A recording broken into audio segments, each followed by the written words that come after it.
আমাদেরকে ডিউ লেটারও দিয়েছেন।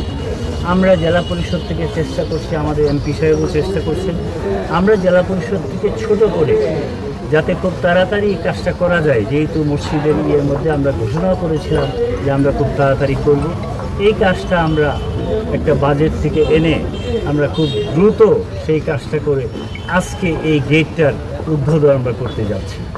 সেখানে আমরা এই গেটটা উদ্বোধন করতে যেয়ে যতটুকু দৃষ্টিনন্দন করা যায় যাতে আবার অপচয় না হয় সেদিকেও খেয়াল রেখেছি।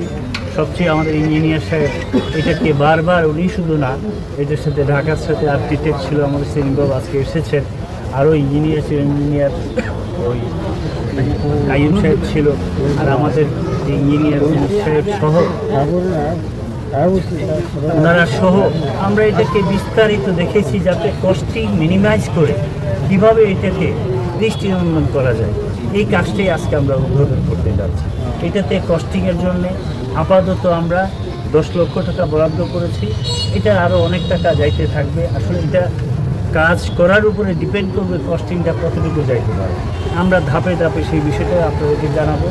এইটাই আমরা উদ্বোধনের মধ্য দিয়ে বলতে চাই যে কিশোরগঞ্জ জেলার যে সুন্দর জায়গাগুলো রয়েছে, যেটা দিয়ে কিশোরগঞ্জের মানুষের পরিচয় সারা বাংলাদেশে, এই জায়গাগুলোকে আমরা চিহ্নিত করতে চাই এবং আমাদের সরকারও এই জন্য সিরিয়াস। আর আমরা জেলা পরিষদ এই বিষয়গুলোকে অ্যাড্রেস করে আমাদেরকে যখনই জানাই, এই বিষয়টা নিয়ে আমাদেরকে মাননীয় মন্ত্রী বলেছেন, মাননীয় এমপি বলেছেন, জেলা প্রশাসন আমাদেরকে বলেছেন, আমরা সেই কাজগুলো করে যাচ্ছি। বাকি আলাপ আমরা যেটা আজকে উদ্বোধন করবো, এখানে আমাদের রাজনৈতিক নেতৃত্ব আছেন, সাংবাদিক ভাইয়েরা, আপনারা কষ্ট করে প্রতি সময়ে এই প্রশ্নগুলো আপনারা করেন, আজকেও করে যাচ্ছেন, ভবিষ্যতেও আপনারা করবেন। এর মধ্য দিয়ে ড্রেনেজ ব্যবস্থার কথা বলা হয়েছে, এটা এলজিডিতে আমাদের মাননীয় মতো ডিউ লেটার দিয়েছেন এবং ইঞ্জিনিয়ার আমাকে আজকে বলেছেন যে এটা কীভাবে ড্রেনেজ সিস্টেমটা করা যায় সেটা নিয়ে আমরা একটা আলোচনা করব, খুব তাড়াতাড়ি আলোচনা করে এটা কীভাবে আমরা বাস্তবায়ন করতে পারি, এটা একটা বুঝি। আরেকটা, এই ওয়ালের পাশ দিয়া গাছ লাগানো আছে ডান পাশে, বাম পাশের গাছগুলো মিসিং হয়ে গেছে। আমরা এখানে প্রায় 500 থেকে 700 কিলো 1000 গাছ, বিভিন্ন গাছ, এর মধ্যে নিম গাছ থাকবে, ফলজ গাছ থাকবে, ভেষজ গাছ থাকবে, এই গাছগুলোও আমরা খুব তাড়াতাড়ি লাগানোর চেষ্টা করব।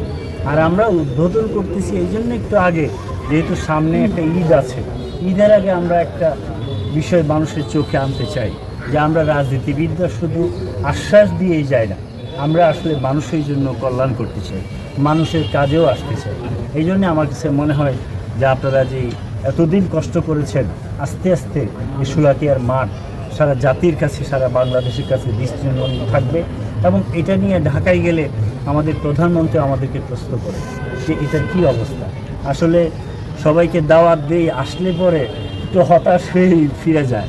এইবার থেকে আমরা চেষ্টা করে যাব যেন হতাশ না হয়, আরও আমরা বড় করে প্রকল্প নিব। বাকি আলাপ উদ্বোধনের সময় ইনশাআল্লাহ আমরা করব। সবাইকে